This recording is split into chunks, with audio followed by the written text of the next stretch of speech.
빌라도가 대제사장들과 관리들과 백성을 불러 모으고 이르되, 너희가 이 사람이 백성을 미혹하는 자라 하여 내게 끌고 왔도다. 보라, 내가 너희 앞에서 신문하였으되 너희가 고발하는 일에 대하여 이 사람에게서 죄를 찾지 못하였고 헤롯이 또한 그렇게 하여 그를 우리에게 도로 보내었도다. 보라, 그가 행한 일에는 죽일 일이 없느니라. 그러므로 때려서 놓겠노라. 무리가 일제히 소리질러 이르되, 이 사람을 없이하고 바나바를 우리에게 놓아주소서. 이 바라바는 성중에서 일어난 밀란과 살인으로 말미암아 옥에 갇힌 자라라. 빌라도는 예수를 놓고자 하여 다시 그들에게 말하되, 그들은 소리질러 이르되, 그를 십자가에 못 박게 하소서. 십자가에 못 박게 하소서. 빌라도가 세 번째 말하되, 이 사람이 무슨 악한 일을 하였느냐? 나는 그에게서 죽일 죄를 찾지 못하였나니 때려서 놓으리라. 하니 그들이 큰 소리로 재촉하여 십자가에 못 박기를 구하니 그들의 소리가 이긴지라. 이에 빌라도가 그들이 구하는 대로 하기를 언도하고 그들이 요구하는 자 곧 밀란과 살인으로 말미암아 옥에 갇힌 자를 놓아주고 예수는 넘겨주어 그들의 뜻대로 하게 하니라.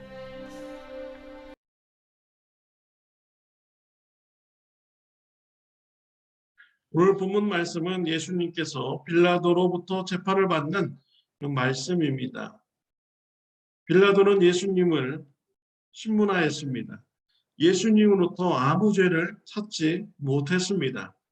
그래서 14절에 보면 이르되 너희가 이 사람이 백성을 미혹하는 자라 하여 내게 끌고 왔도다. 보라, 내가 너희 앞에서 신문하였으되 너희가 고발하는 일에 대하여 이 사람에게서 죄를 찾지 못하였고 라고 했습니다. 빌라도는 예수님으로부터 죄를 찾지 못했다라고 판결을 내렸습니다. 예수님을 때려서 놓아주고자 한다라고 하였습니다. 그러자 사람들이 강력하게 항의를 합니다. 빌라도는 예수님을 놓아주기 위해서 명절에 죄인 한 명을 풀어주는 이런 관습을 실행합니다. 그래서 바나바라는 사람과 예수님을 세워놓고 무리들로부터 선택하라고 하였습니다. 그렇다면 군중들이 아무 죄 없는 예수님을 놓아주려고 외칠 것이라고 기대했던 것이죠. 그러나 이 군중들은 예수님을 선택하기보다는 바나바를 그들이 선택을 하였습니다. 이 바나바는 로마 정부의 대항하에서 무력 항쟁을 하였던 이런 사람이죠. 사람을 죽이는 이런 죄를 지었던 이런 사람인 것입니다. 이 빌라도의 입장에서 보면 이 바나바는 살인죄를 지르고 로마 정부에 대항하는 분명한 이런 죄가 있는 자였습니다. 반면에 예수님은 죄가 없으신 이런 분이었죠. 그래서 예수님이 노임받을 것으로 생각했지만 군중들은 바나바를 선택하였습니다. 예수님께서 사역을 하실 때 많은 사람들이 따라다녔습니다. 그때는 예수님을 좋아했습니다. 근데 오늘 이 군중들은 예수님을 선택하지 않고 이 바나바를 선택했던 것이죠. 왜 이런 일이 일어났습니까? 군중들이 누구냐가 중요한 것이죠. 군중들은 바나바를 좋아하는 자들, 바나바를 필요로 하는 자들이 많이 더 모였던 것입니다. 그들이 계획적으로 사람을 동원했을 가능성이 많은 것이죠. 결국 군중들에 의해서 바나바를 놓아주어야 되게 하는 이런 곤란한 입장에 빌라도가 처하게 된 것입니다. 빌라도는 세 번에 걸쳐서 예수님이 무슨 죄가 있느냐, 죄를 찾지 못했다, 놓아주겠다라고 하지만 무리들은 강력하게 항의함으로써 결국은 빌라도의 고집을 꺾고 바나바를 놓아주게 하는 이러한 일을 그들이 이루게 되었습니다. 우리는 이러한 모습을 보면서 죄인들의 모습을 이게 보게 되는 것이죠. 죄인들이 죄를 질 때요, 고집 부리면서 죄를 부립니다.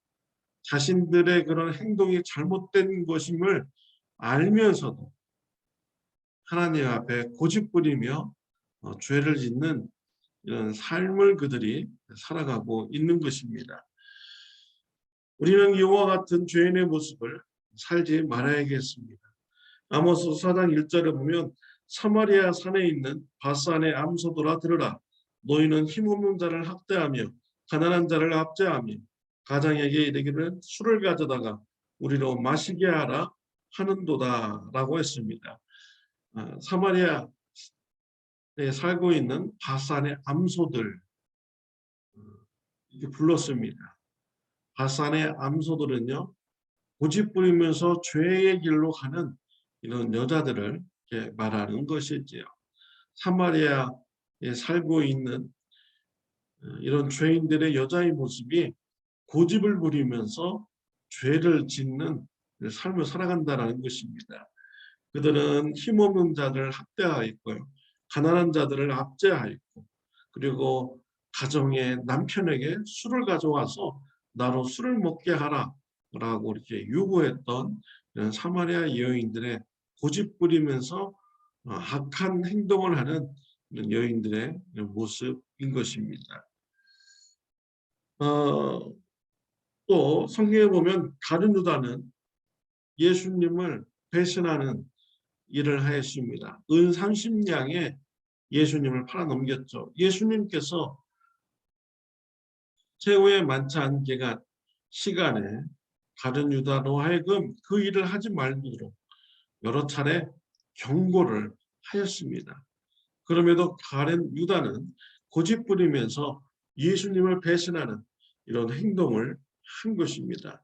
은 30냥에 예수님을 팔아넘기는 배은망덕한 이런 행동을 하였죠. 우리는 삶 속에서 이러한 죄인의 모습이 있으면 안 되겠습니다.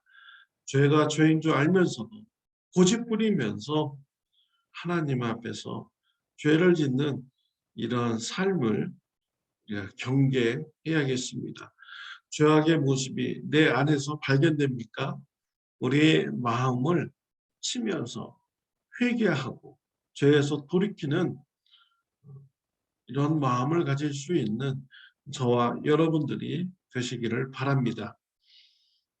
또 오늘 말씀에 보면 빌라도는요, 군중들에 의해서 그의 의로운 길이 꺾였습니다. 그리고 결국은 군중들의 요구대로 예수님을 놓아주는, 예수님을 십자가에 못 박아 죽이게 하는 이러한 일을 하게 되었습니다. 빌라도 군중들의 이런 요구가 있어도, 압박이 있어도 그의 책임은 끝까지 의로운 판결을 고수하는 것이 그의 책임인 것이죠. 우리가 빌라도와 같아서는 안 되겠습니다. 우리가 선한 일을 행할 때 외부에 핍박과 어려움이 있어도 우리가 끝까지 의로운 행동을 하는 저와 여러분들이 되시기를 바랍니다. 선을 행하다 낙심하지 마시기를 바랍니다. 갈라디아서 6장 9절에 보면 우리가 선을 행하되 낙심하지 말지니 포기하지 아니하며 때가 이름에 거두리라 라고 하였습니다. 우리가 낙심하지 않고 끝까지 선을 행한다면 때가 되면 하나님께서 열매를 거두도록 축복하여 주시는 것입니다. 히브리서 12장 3절에 보면 너희가 피곤하여 낙심하지 않기 위하여 죄인들이 이같이 자기에게 거역한 일을 참으신 일을 생각하라 라고 했습니다. 우리가 어떻게 선을 행하다가 낙심하지 않을 수가 있겠습니까? 우리 예수님을 붙잡아야 됩니다. 예수님을 바라보아야 됩니다. 우리 예수님, 저와 여러분들을 구원시키는 일을 감당하는데 낙심하지 않았습니다. 여러 가지 어려움이 있었죠. 심지어 그가 사랑하는 이런 제자들로부터 배신을 당하였습니다. 그럼에도 불구하고 우리 예수님은 낙심하지 않고 끝까지 선한 구원의 사역을 잘 감당하신 분입니다. 베드로조차도 예수님을 모른다고 3번 부인했지만 우리 예수님은 낙심하지 않으셨어요. 이러한 예수님의 모습을 우리가 바라보면서 우리가 선을 행하는, 낙심하지 않는 삶을 살아가는 저와 여러분들이 되시기를 바랍니다. 기도드리겠습니다. 하나님 아버지, 말씀을 통해서 고집부리며 죄가 죄인지도 알면서 고집부리며 죄를 짓는 이런 무리의 모습을 보게 되었습니다. 우리 삶 속에 이러한 모습이 비춰질 때 회개하는 역사가 일어나게 하여 주옵소서. 또 우리 예수님을 늘 바라보면서 선을 행하고 낙심하지 않는 예수님의 사역의 모습 우리가 바라보면서 구원의 사역, 또 예수님의 제자에게 꿋꿋하게 걸어갈 수 있도록 주님 축복하여 주옵소서. 때가 되어서 하나님께서 열매를 거두게 하신다는 소망을 가지고 선을 행하는 삶 되게 하여 주옵소서. 예수님의 이름으로 기도드렸습니다. 아멘. 좋은 하루 되시기를 바랍니다.